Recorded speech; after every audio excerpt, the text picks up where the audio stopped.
next picture is, yan po, makikita nyo, Chowking. So mga ga, Chowking, dahil nga kumain kami ni Mami dito sa Chowking kasi nga, gusto namin balikan, namimiss namin yung mga klase ng pagkain ng noodles, ganun. Talagang hanap-hanapin mo rin. Tsaka meron talaga sila dito ang Chowking. Kaya naman sabi ko, may mga fast food din sila dito, mga ga. Kaya naman, pwede kayong kumain dito. Tsaka affordable din naman po. Kaya naman, mararecommend ko din sa inyo na pwede kayong kumain dito. So, dito siya located sa Station 2 lang din mga ga sa D-Mall. So, maglakad kayo dyan. Maraming mga pagkain kayo dyan makikita, mga kainan, ganun. So, next picture tayo mga ga. Ayan. Drinks naman ulit mga ga. Trinay namin yung Mudra Bells Sensi. So, front beach lang din siya mga ga. Malapit lang din yan sa La Carmela. Doon sa pinag-OGPM ko. So, mga ga, trinay namin tong drinks nila dito. So, ito po, pandan yan siya mga ga. So, milkshake na pandan. Talagang masarap din naman po. At i-rate ko rin siya ng 8/10. So, affordable din siya mga ga. Kung medyo mainit talaga sa Bora, talagang itry nyo tong milkshake nila. So, front beach lang din yan siya, Station 2. So, next picture tayo mga ga. Ito po. Ayan, Lemon Cafe.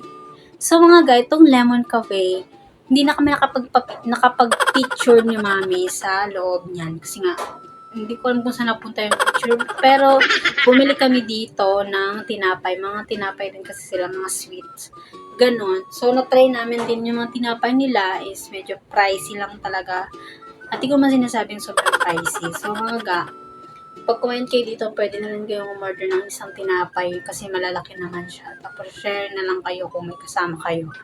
So, mga ga, yan po. I-rate ko siya ng 9/10 kasi mahilig ako sa matatamis at mahilig ako sa mga donuts. So, 9/10 mga ga. So, next, picture po tayo.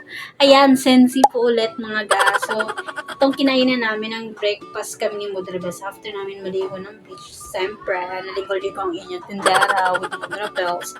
Nag-breakfast kami sa Sensi lang. Din yan siya mga ga. Malapit lang din yan siya dun sa La Carmela nga. So, yan po mga ga, ang breakfast nila dito is affordable lang din po. At marami kayong pagpipilian. May tapsilog, ganun. Yung chicken, basta breakfast. And meron din silang coffee. So, mga ga, umorder din po pala kami ng parang milkshake. Ayan po. Milkshake din. Walang katapusang milkshake ang inyong tindera. So, mga ga, yan, in-order din namin ni Mami yan. Share na rin kami ni Mami kasi nga, hindi, hot choco pala yung in-order ni Mami. So, next picture po tayo mga ga, dito po sa Mizrap. So, mga ga, Mizrap, hindi ko po alam kung paano yung pronunciation ng kanilang pangalan sa kainan nila. Pero parang Mizrap kasi ganun. So, mga ga, ang pagkain dito talagang masarap. Ayan po, papakita ko yung picture namin yung magdadal sa kumakain.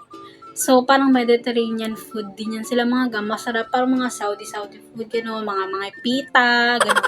Barbecue din sila mga ga, affordable din po. So, located to sa D-Mall lang din mga ga, highway yan siya. So, dadaan mo na kayo sa parang spiral nila na daanan, pataas. At maraming kumakain mga gana, foreigners. Talaga nung kumain kami ng Mudra Bells, ang dami namin nakasabay na foreigners nun. Talagang gusto nila yung ganitong pagkain kasi di ba hindi sila makanin. Eh, ito naman, umorder kami ni Mami ng parang may rice na yan siya kasama. So, ang in-order namin is may mga gulay, may pita, tapos yung drinks nila dito mga ga, malaki na siya.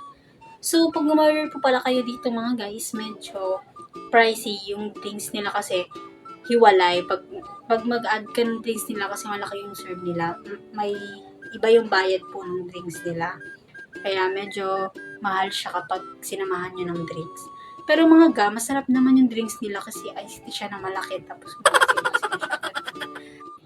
At next picture po ulit mga ga, ito naman po, ayan, Cooler City. So mga ga, trinay namin siya kasi bagong open siya sa Bora. So front beach lang din siya mga ga, malapit din sa La Carmela. Kasi nung nag-ikot-ikot kami ng Mudra Bells, gabi na siya. Nag-ikot-ikot kami sa D-Mall. So pauwi na kami, sa front beach kami duman.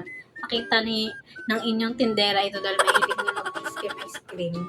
Kaya umorder kami ni Mood Rebels. So, trinay namin yung milk tea tsaka yung kanilang ice cream. So, yan, papakita ko mga gayan. Talagang masarap ang kanilang ice cream.